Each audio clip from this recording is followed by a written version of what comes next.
Avoid buying a new or used vehicle right now. Everything's overpriced, the quality's down, but the prices are up. It makes no sense to me, but hey, it's happening. Edmunds just came out with a report saying Q3 of 2019 for $200 to $300 a month, you got a lot newer of a car with lower miles. That same payment now gets you a car with basically 80,000 miles and a 10% interest rate. It's just a terrible situation, and it's because everything's unaffordable. It's not just cars, it's everything from housing to food to cars. It's happening everywhere right now, and manufacturers took full advantage over the last 5 years, and like Stellantis, 52% increase on MSRPs. But that's the thing, it's not just new cars, it's also used inventory. Just like Edmunds pointed out, this used inventory is still overpriced. Yes, wholesale prices are starting to come down, and it will hit, and they have came down a little bit, and it will continue to go down, and that will hit retail, but at the end of the day, it needs to come down a lot more. We are very far from being like a fair market on the used side. Yes, if you're on Facebook Marketplace, or if you really look, or if you find a good deal on a used one, you can. But a lot of these 2-3-year-old vehicles that people call used with 10,000 miles, a lot of times you're paying pretty much MSRP, and that's where it makes no sense. And the interest rate on these used vehicles are higher. The average interest rate on a used vehicle is over 12% right now. And you got the warranties they're buying and all this stuff.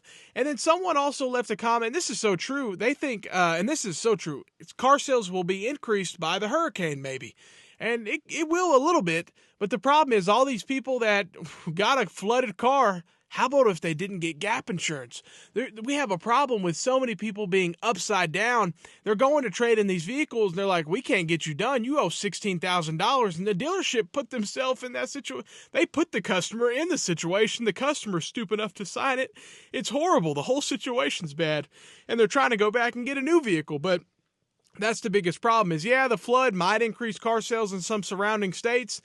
Hopefully those people got gap insurance at the end of the day, though, because a lot of these people are upside down, and they still owe that money. Insurance will only pay out what it's worth. And, hey, if you didn't get gap and you didn't put a good down payment, like you're supposed to put the 20% down at a minimum if you go and buy a car.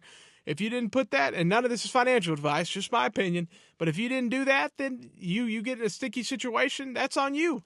So, yeah, that's why they offer gap insurance. But it's just a bad situation. Customers that can pay the most pay the least because they put a down payment. They pay cash. They don't have to buy gap insurance. They don't get tricked into overpaying for a warranty and all this stuff. They get a lower rate. So it's just unfortunate, but it is how it is. The people that can afford to pay the most pay the least. The people that pay the most are the people that have the least. You go to Acceptance Now or any of these terrible credit, buy here, pay here places, 21, 22, 20, whatever your state limit is. Every state normally has a limit there. Whatever your limit is, they're normally, every loan is maxed out. 21, 22% interest on an auto loan, and you're getting a piece of crap car. That's what I'm just saying. Avoid everything if you can. If you really need a vehicle, search Facebook, look around, try to find a good used one. But these new vehicles coming out, there are a few like a Toyota 4Runner. That was like the last good new vehicle. Now what they're doing, they're changing it to a turbo. It's not like that anymore. This new shit coming out is not good. It's just really not. It's all plastic, turbocharged junk. It's nothing that I want. In a full-size pickup truck, I want a V8. I can't believe people are so, and I don't know, you don't have to hate on me just because I say that. I want a V8 in a full-size pickup truck. And I'm going to get comments, people saying, oh, the inline six turbo is so much more powerful. Like, come on, I just want a V8. That's what I want. It makes sense. You don't even get better fuel economy. And this is where Scotty Kilmer hits it right on the hammer. There's no way to make these vehicles any more fuel efficient. These big SUVs and stuff, you can put smaller 1.3 turbo engine, you can put that in there. It's still going to get bad fuel economy because as soon as that turbo winds up, it's sucking gas. So at the end of the day, these companies need to stop doing this stuff. They really do. They need to lower prices. They need to make stuff less complicated. And they need to kind of go back as far as they can price wise. They need to start decreasing if they want to increase sales. We're honestly in an affordability crisis, and we're not just in that though. We're in a quality crisis. The quality is at an all-time low. While I think it might be getting back, it might slowly be getting back up there, but it definitely was at its bottom just a year or two ago. I mean, the quality, what these factories were putting out, and if you have like a Grand Wagoneer, if you have a 2023-22 Grand Wagoneer, it's impossible that you haven't taken that to the shop 20 times.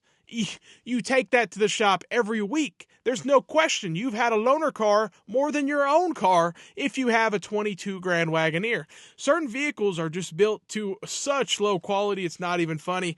Let me know what you think about avoiding all new vehicles and pretty much any used vehicle now too, because they're just so overpriced. But hey, let me know what you think. Have a great day and stay blessed.